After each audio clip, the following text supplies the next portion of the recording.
supposed to manage to figure out what he kept showing us. It's their attempt to get them to communicate with each other. Yeah, is what I I think. did You know, you get lost, and so you get friendly with the person I next did, to you. I did. Really? So I was, Where am I? it's just small piece of paper. It I sounds mean, how else can you Making progress. explain this I absurd do a shit like Stanford part, He's not even. daily paper. People do it full time. Ours was. What's his name? Paul McHale? Yeah. Oh, I don't mean Paul McHale. I mean, I'm sorry. That's the military. The guy who was nominated to replace Larry. Oh, Lawrence Smith. Lawrence. Really? It's done. Well, you Oh, know. UMass is in Amherst, so I mean, that's the guy may be a little Massachusetts He kind may of be like, Yeah. more of a backslider got than Larry. He may here. be less, that's kind of roughly Massachusetts. Boston's here. what's the It word? does. When something else got your attention. UMass. No, distracted. Less distracted than Larry. You know what I'm talking about. Having said that, you know, it's Larry because that's this administration, period. It's Yeah, the way it well, they're not is. gonna put somebody in They there. can't admit, they can't, you know.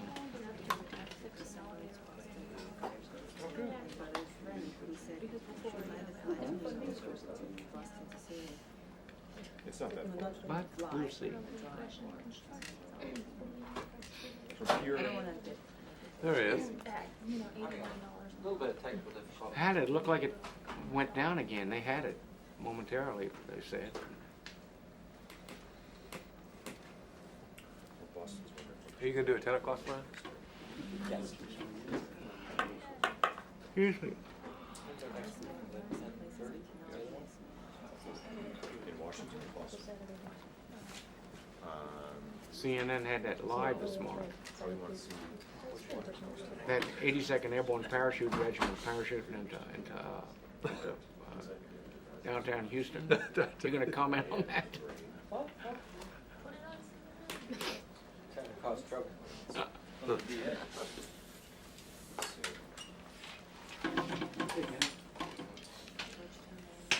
Georgetown, just kind of nice to walk around it. See the homes up there. George is he's a technical advisor? Yes. Georgetown. I'm just a button pusher. No advice. Put them on the table and Look I'll at sit the it. kind of hey, so that's walk around. The good news is we have the signal all the way from Mosul into that room. Bad news is we can't get the signal from that room to this room. So he's in Mosul, huh? So we'll all go in there. Yeah, watching one of I these. thought, pull it together.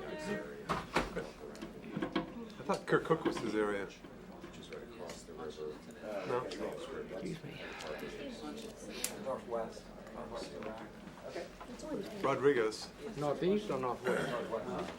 Is his area separate from Rodriguez? I mean, Rodriguez is the overall commander. He's like the deputy, or? Well, if you go visit a friend, we were, oh, she'll come to Boston. There he is. You're gonna know. Lovely. General Bergner, this is Brian Whitman at the Pentagon. Can you hear me? Oh, Oops. That is again. General Bergner, if you were talking to me at the Pentagon, we are not receiving you, so we'll work on that.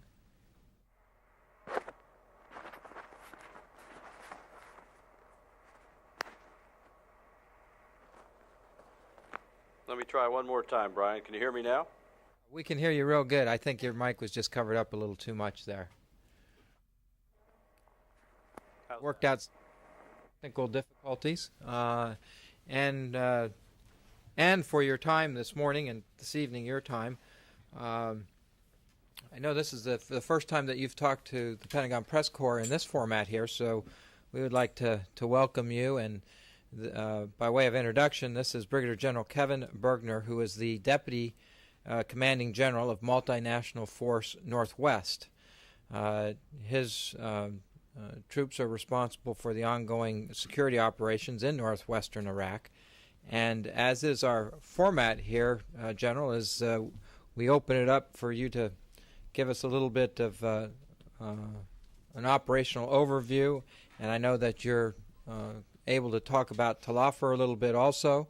as that operation has been of some interest back here, and we had a briefing a couple weeks ago on that also while it was still ongoing.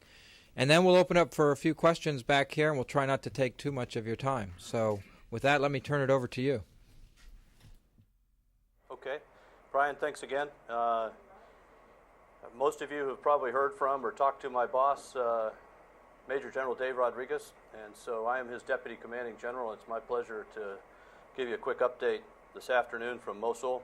I'll talk about three main topics: recent trends in security, operations in Tal Afar, and I'll talk a little bit about preparations for the constitutional referendum here. And then I'll be glad to take your questions.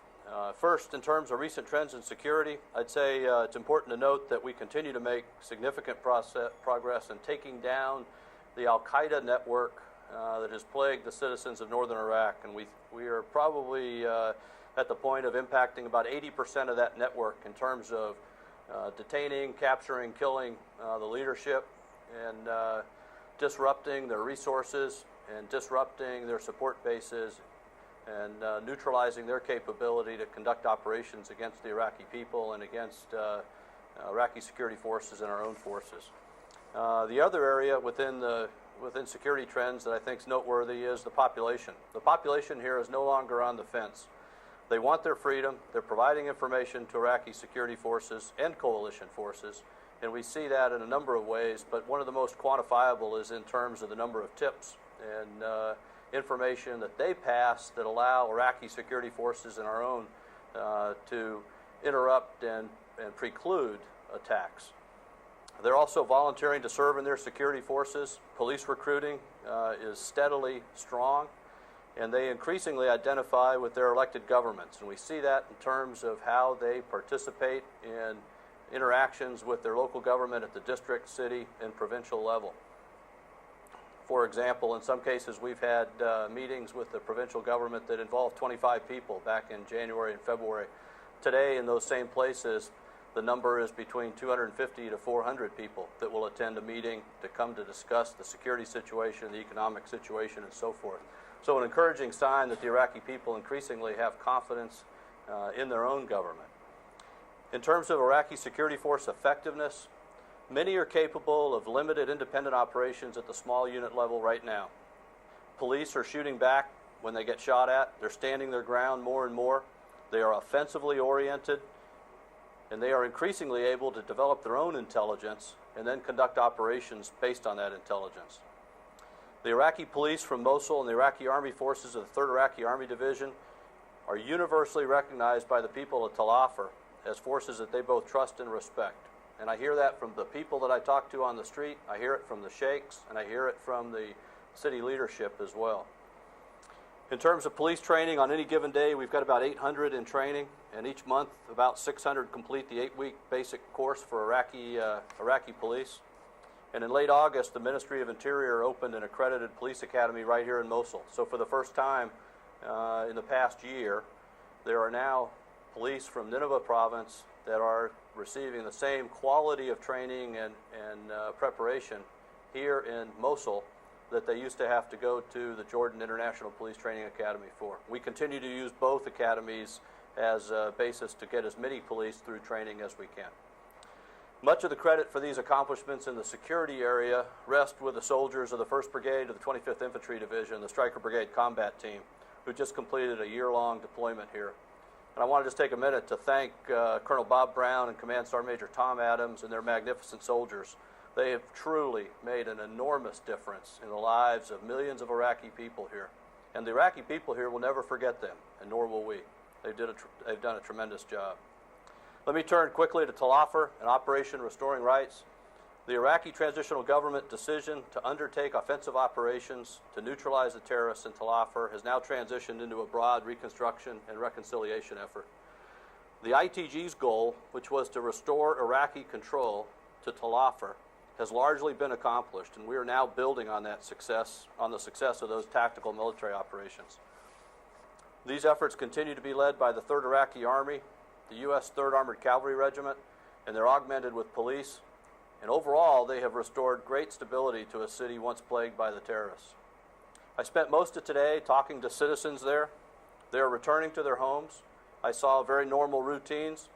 The government of Iraq has begun to execute a vital program of reconstruction and reconciliation there. At all levels, the local city government, the provincial government, and the national government, they're involved in reconstituting the police force that will have the confidence of the people. They're involved in restoring food distribution, and they're involved in seating a new city council and revitalizing the infrastructure. Those are the main efforts that the Prime Minister, the Governor, and the Mayor are, in a combined way, undertaking for the Iraqi people. There will continue to be attempts by terrorists and other factions to intimidate the people there and undermine security, but it is very clear that the population is thankful for the steps their government has taken. It is very clear that control of Tal Afar has been restored, and they are now working very closely with both the Iraqi army, the police, and our forces. The Prime Minister's representative, Dr. Haider, Governor Kashmullah, and Mayor Najm are very much in the lead in working with the people of Tal Afar and pursuing reconstruction and reconciliation. And a quick word on the referendum. Preparation for the constitutional referendum and national elections is progressing as planned. Through the combined efforts and effective partnership with the Independent Electoral Commission of Iraq, the provincial government, and Iraqi security forces, over 100,000 new voters were registered in Nineveh province during the pre-referendum registration period. I should point out that in the election in January, only about 150,000 people total voted. So we've had almost that many just come in and register, and several 100,000 more have called or otherwise accessed the registration process to update and verify their registration data. So a clear interest, and broadly so, through all the ethnic, religious factions in Nineveh province, showing their interest and commitment to be an eligible voter in October. We see proof in other ways on a daily basis as the people are ready and willing to vote and participate in the important decisions on their future. Iraqi security forces have developed plans and are ready to secure the referendum, and we feel very confident in our preparations to assist them in securing the polling sites. That's a quick overview of what's underway in Multinational Force Northwest. Many signs of progress and much work still to do. Before I close, I want to also just take a minute to say thanks to the families of all the great soldiers in MNF Northwest. They carry a heavy burden and make enormous sacrifices to support this mission. And we want to just say how proud we are of all of them, of their soldiers, and how thankful we are for all of them. God bless them all. So that's a quick overview, and I'll be glad to take whatever questions you have. Good. We'll get right into it, General. Charlie. General Charlie Ellinger with Reuters. You started by saying that 80% of Al-Qaeda has been destroyed or denigrated in northwest Iraq. Or denigrated. Could you give us some figures to support that? What base are you working from? Sure. Charlie, let me start off by saying I said 80% of the network has been affected by our operations. And when I say affected, I mean in terms of either disrupting the flow of resources to them, disrupting the flow of people that participate in those terrorist acts, disrupting the leadership, and so forth. Since January, we have captured or killed 80 senior leaders, and by that I'd say mid to senior level leaders, that we know were part of the Al-Qaeda network in northern Iraq. And that's just the people that we've captured or detained. That doesn't count the effectiveness of our operations against their resources and their support bases. So we feel pretty confident that we have made tremendous progress against every component of this network, and I think the proof is in the trends that I just talked to you about. The Iraqi people increasingly support their own security forces. They increasingly have the courage and the confidence to come forward and work with their government, and they increasingly are willing to serve in their security forces. All of that is a function of the reduction of the intimidation and the attacks that they had otherwise been experiencing from Al-Qaeda-backed forces. So we can quantify it, and we can also measure it in ways that the population holds very important. Well, by quantify it, 80% is a pretty specific figure. If you say you've captured 80 of the mid or high level leaders, does that mean there were 100 of them, there are only 20 left? I mean, how do you? Yeah, it's a much more dynamic assessment than that, Charlie. And you have people that move all around this network. You have guys that are killed and captured, and someone will step up and try to take their place. So there's no single basis to say what their current strength is, but we know how much we have attrited over time, and we know what the effect of those efforts have been. Bob? General, this is Bob Burns from AP. I don't mean to take this too far, but I don't understand what you're saying on the 80%. I mean, it's got to be 80% of something. What's the figure that you use to calculate to get to your 80%? Yeah, it's not, Bob, I guess what I'm trying to tell you is it's not just the number of people. It's also the interruption of the support bases, the resource flow, and their freedom to conduct operations. That all goes into our overall assessment of how effective we've been. Now, the challenge is you've got to keep them from reconstituting and continue to keep that pressure on, and so that's what we're working very hard to do. But we feel that we've made significant progress over the last several months against that network. General Eric Schmidt with the New York Times. Can you describe for us what size Iraqi security force will remain behind in Tal Afar, both in terms of Army, Special Forces, and Iraqi police? And do you envision the same size Iraqi police force being stood up when you reconstituted? And if you could also describe the composition of that Iraqi security force, Peshmerga versus Shia Sunni combination that's going to remain behind in Tal Afar. Yeah, Eric, the force that's in Tal Afar today is a pretty robust one that is led by Iraqi Army forces, augmented by Iraqi police, and was further augmented by Iraqi Special Operations Forces. The size of the force that we will keep in there is going to be consistent with the level of threat and security that we know we've got to deal with. So that's really the driver. It's a conditions-based decision that we'll arrive at. Right now, we've got about 10,000 Iraqi security forces as part of that force, and it will stay a very strong force until we see that the Iraqi government, the city government, and the Iraqi people have coalesced to a level that they're able to deal with the security situation with a reduced force. So we will keep it very strong, is my point to you. And what's the composition of that force that will remain there? Are they mostly Pesh that remain, or what's the composition roughly? No, it's largely made up of the 3rd Iraqi Army Division, which is a multi-ethnic, multi-religious force that was nationally recruited, and they will continue to make up the preponderance of the force. We expect it to be displaced over time by Iraqi police as we reconstitute the Iraqi police force in Tal Afar. And that'll be the main transition that you'll see over time.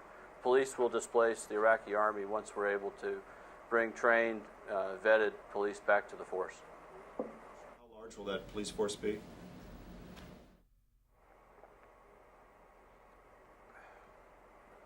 The Iraqi government has taken the leadership and has agreed to grow that force to over 1,000 Iraqi police to make sure there's a robust force in place. And so that's sort of our baseline that we're working against right now. That's our target for training and throughput in the different police academies that we'll be sending police candidates off to. I should also point out to you that one of the things we're looking for as an indicator of effectiveness is how many young men from Tal Afar come forward to volunteer to serve in that police force. And every day that goes by, as people return to their homes, we see an increase in that. Today we sent 150 screened candidates to the next step in their in their process to join their police. So we're encouraged already. Al? General, it's Al Pessin from Voice of America. Back on the statistics, have you seen, or can you report to us, any change in the number or intensity or sophistication of attacks to support your 80% reduction figure? Yeah, let me just go back and make one point real clear. I said we have been effective in our work against what we think about 80% of the Al-Qaeda network. So I didn't say reduction, I said effect has been achieved in various ways. Well, I was wondering if that effect can be seen in any change in the number, intensity, or sophistication of attacks. Yeah, it can be seen. We have seen fewer complex attacks against Iraqi security forces and the Iraqi people. We've also seen an overall reduction since January in the number of attacks against both our forces and the Iraqi people. And as I mentioned earlier, we've seen less indirect fire. We've actually had days in Mosul now where we've had zero indirect fire, zero small arms fire, and zero VBIEDs. That was a feature of the security environment back in the winter that would have been almost unheard of. And I guess the other point I'd say is we're finding more IEDs before they have a chance to hurt people, and that's largely enabled by the Iraqi people coming forward and reporting things that they didn't have the confidence to do before. Do you have any figures, for example, how many per month in August versus January in terms of attacks or in terms of casualties? Yeah. I'll give you a kind of a macro view. In the January-February time frame, we saw well over 100, sometimes up to 110, 115 attacks. And we're now seeing in the range of 40 to 60. Sometimes it'll spike above that, but 60 to 70 attacks. So just in rough terms, it's close to almost a 50% decrease in the number of attacks. But I think more than a number of attacks, what's important is to measure this in terms of the Iraqi people's willingness to take this on, the Iraqi security forces' courage and confidence, and the Iraqi government's capability. And those are very important pacers in this discussion as well. Figures were per month or per what? Those figures were in a week of what we had seen. Thank you. Jim Mannion. General Jim Mannion from Agence France Presse. You mentioned, or you've talked about the effect that you've had against Al-Qaeda in that region, but what about the Ba'athist insurgency there? And what are you seeing as being the relationship between the two? Are they working together? Are they working separately? Are you seeing any movement by Ba'athist insurgents towards, laying down their arms or reaching some sort of an accommodation?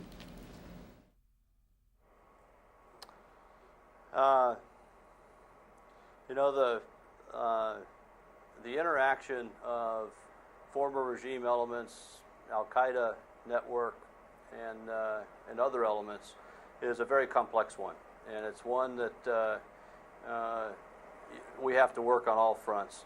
I guess what I'd tell you is we continue to see improvement overall in the security environment, largely due to the factors I've already enumerated, and I don't have anything else to share with you today in terms of the specifics of the question you asked.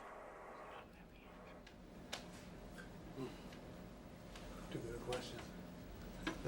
All right, General, we have We've reached the end of our designated time, and I know that it took us a little bit to get started there, but we appreciate having the opportunity to get the overview and ask a few questions of you.